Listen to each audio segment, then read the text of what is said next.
안녕하십니까? C언어 기초 프로그래밍 제5강 배열에 대한 강의를 시작하겠습니다. 이번에 배울 내용은 1차원 배열과 2차원 배열입니다.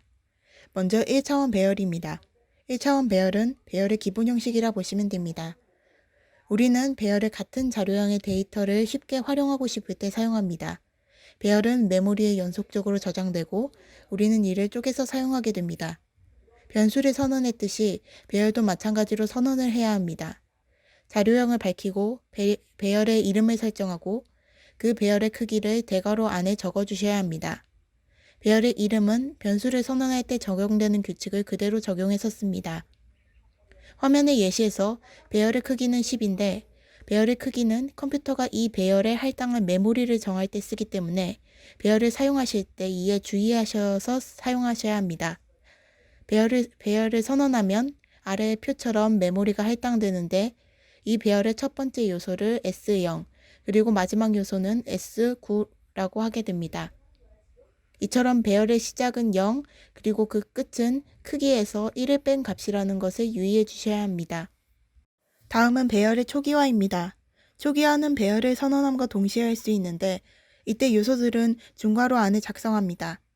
요소들은 순서대로 S0, S1, S2에 할당됩니다.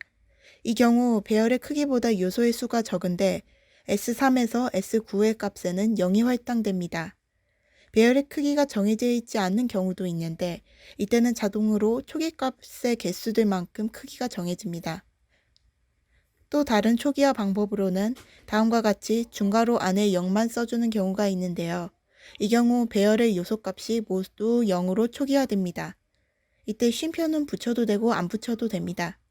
이렇게 0으로 초기화된 값에서 아래처럼 다른 값들을 대입해 배열의 요소를 다시 설정할 수도 있습니다. 이제 예제를 보겠습니다. 이 예제는 성적을 입력받아 그 평균을 구하는 문제입니다. 먼저 반복문에서 쓸 i를 선언해주고 성적값을 입력받을 배열도 선언해줍니다. 그리고 성적값의 합을 저장할 변수 sum을 선언하는데 성적값의 자료형이 int이기 때문에 이 sum도 int형으로 선언해도 값은 같게 나오지만 아래 평균을 구할 때 sum이 int형이기 때문에 사용자가 원하는 값이 나오지 않을 수도 있습니다. 때문에 sum을 더블형, 실수형인 자료형으로 선언하겠습니다. 그리고 이 평균값을 저장할 average를 실수형으로 선언해 줍니다. 변수를 선언한 다음 for문을 이용해 배열의 성적을 입력합니다. 같은 방식으로 for문을 이용해 성적값의 합인 sum을 구합니다.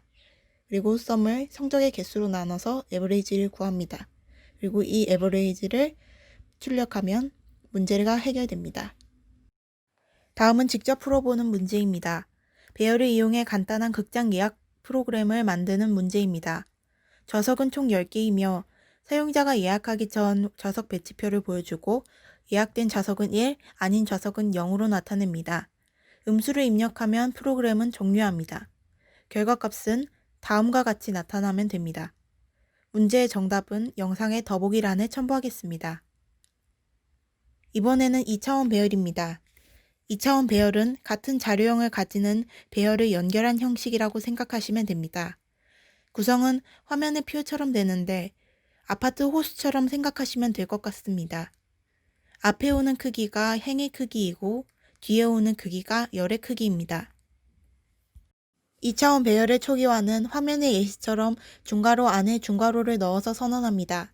중괄호 안에 첫 번째 중괄호는 이 배열의 0번째 행이고 그 안에 있는 값들은 앞에서부터 0번째, 첫 번째 열에 해당하는 값들입니다. 2차원 배열을 활용할 때는 보통 중첩된 for문을 씁니다. 그리고 그 결과는 오른쪽처럼 나오게 됩니다. 예제를 보겠습니다. 2차원 배열 A와 B의 요소값을 더한 값을 배열 C에 넣는 문제입니다. 먼저 배열 A와 B를 선언 및 초기화합니다. 그리고 C를 선언해주고 반복문에 쓸 R과 C를 선언합니다. 중첩된 포문을 써서 A와 B의 요소를 더한 값을 C에 저장해줍니다. 또다시 중첩된 포문을 써서 배열 C의 요소값을 프린트하는데 한 행에 속하는 모든 열을 프린트했으면 줄바꿈을 합니다. 따라서 그 결과는 오른쪽과 같게 됩니다. 이상으로 오늘 강의를 마치겠습니다. 감사합니다.